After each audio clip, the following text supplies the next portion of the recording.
There is something inside of the species that drives us to think of ourselves as less than. Okay? So that's the first thing. And which means that we don't have to own that. Right? Oh, that's just my nervous system developing over 500 million years before I got a frontal lobe that tells me that I can actually see that behavior in operation. I don't have to believe that no more. One of my favorite Tina-isms is, when you know yourself, you are empowered. When you accept yourself, you are invincible. I lost my father, my brother, and my dog within 6 months of one another. And I did not feel attacked. I did not feel left out. I did not feel any of that, because I'm practiced. Because I know when you know yourself, you're empowered. When you accept yourself, you begin to see how you are connected to this thing, and you stop making up stuff about who you are that ain't true. So the book starts with the dedication to my brother, who died of a drug overdose 2 weeks out of rehab. The book starts there because the little book of big lies is about the lies that crash into our lives and that we swallow. And those lies they rob us. They rob us of life. They make us walking dead. And so one of the lies in the book, it starts with going to the museum, the House of Mirrors. I was born and reared in Chicago, and there used to be a park called Riverview Park. And as a family, we would go to the park every year, and we would all go to the House of Mirrors, where there are all these different mirrors. And in each mirror, you would experience yourself in a different, distorted way. We are experiencing ourselves in a house of mirrors every day.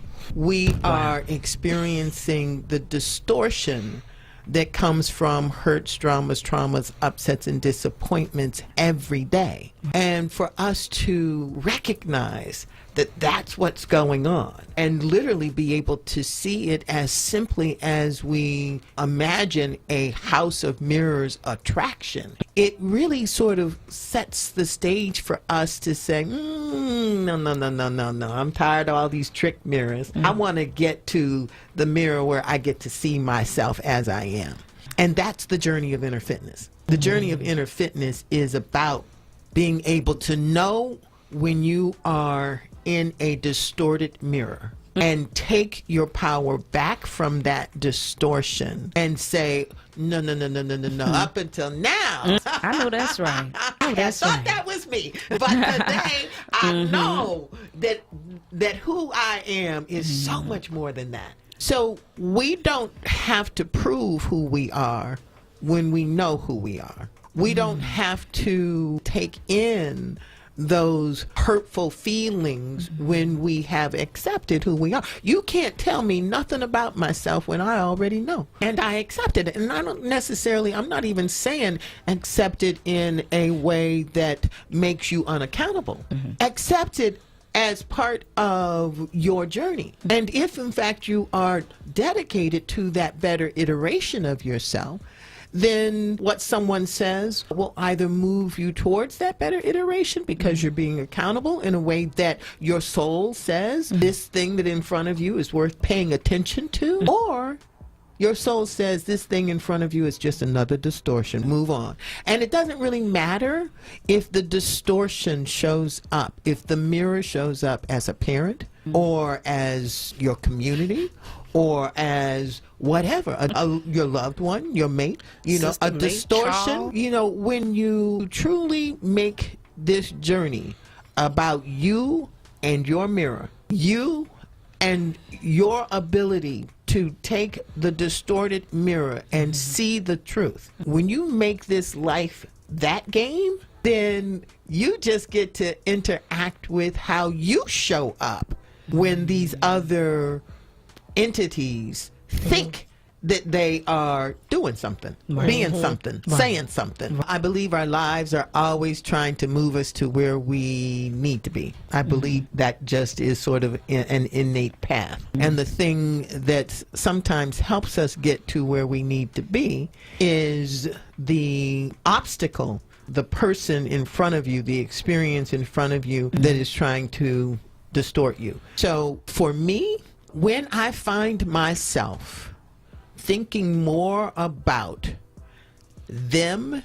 and how I might have done something wrong, them and why me, them, when I'm thinking more about them than I'm thinking about me and what I want and where I'm going, I know that I got to flip the balance. I got to take it and forget about them because they're thinking and doing in ways that are aimed to keep me thinking about them. The distortion, the confusion that is really part of the human condition is the I'm not good enough, and how much we internalize that. So that is our propensity. We as a species, for whatever the reason, tend to go to something's wrong and I'm not good enough place. We tend to do that. But now when you recognize that that's already our internal surviving tendency, now you take your personal experiences and you grab all of this evidence, all of these distortions that help you to confirm that you're not good enough. So from racism to every other ism that you can imagine, we are literally out there consciously grabbing hold of things that have been said. And we are hanging on to them and making them our distortion. And that's what we have to see. We have to see that the only way something can hurt us is if, in fact, it already represents a place of doubt that already lives inside of us. Because if you don't already carry that doubt and someone says something crazy to you, you say, oh, he's talking crazy, or she's talking crazy, and you let it go. Yeah. But when we hold on to it, it's because that thing, that issue, that subject matter speaks to a place that is already part of our own self-doubt, our own question about our worth. I hope you found value in that video, and if you did, would you do me a favor and subscribe and share the channel with other people in your life so that we can bring you more information in better ways. I thank you for being a part of this journey, and I hope that it's a long ride. I'm loving you.